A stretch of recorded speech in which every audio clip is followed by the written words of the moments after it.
Durant el noucentisme no es van fer novel·les, ja que es preferia la poesia, però el 1925 es reprèn la novel·la gràcies a una sèrie d'autors que van fer que la novel·la sigui el centre de la seva activitat literària. L'existència d'un públic lector educat en català durant la Mancomunitat, que demana novel·les en la seva llengua, i la creació de premis literaris i editorials, col·leccions de novel·les i l'aparició d'una crítica especialitzada. La novel·la psicològica és el corrent dominant, ambientades en un món burgès i ciutadà que analitzen i expliquen el món interior dels personatges. Un dels principals temes són el desengany amorós, la inadaptació a la realitat, el sexe, entre molts altres. Abunden els personatges femenins, que entren en crisi amb el seu entorn i això els porta a la rebeldia i a la frustració.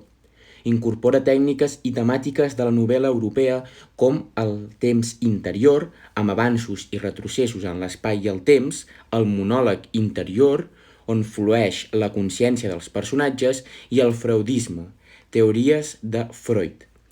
Un dels principals exemples que trobem a Catalunya sobre novel·la psicològica és Laura a la ciutat dels Sants, escrita per Miquel Llor, l'any 1931. A continuació veurem una petita presentació dels seus personatges i un diàleg extret de l'obra.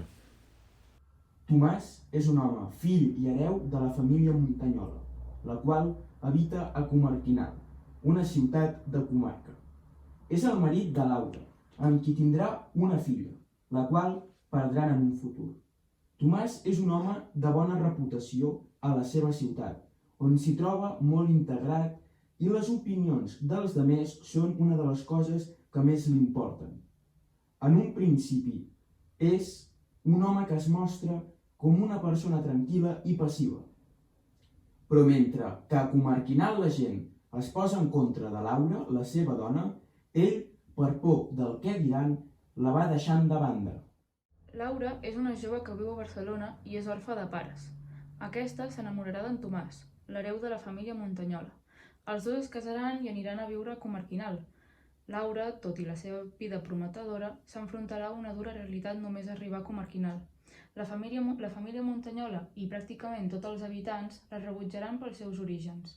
La jove viu una situació de marginació que l'afecta profundament, angoixant-la i perdent-la. Un dels fets que afectaran més a la seva vida serà la mort de la seva filla i la cada cop més escassa relació amb el seu marit. La falta d'amor la durà a intentar refugiar-se en altres persones, com en Pere.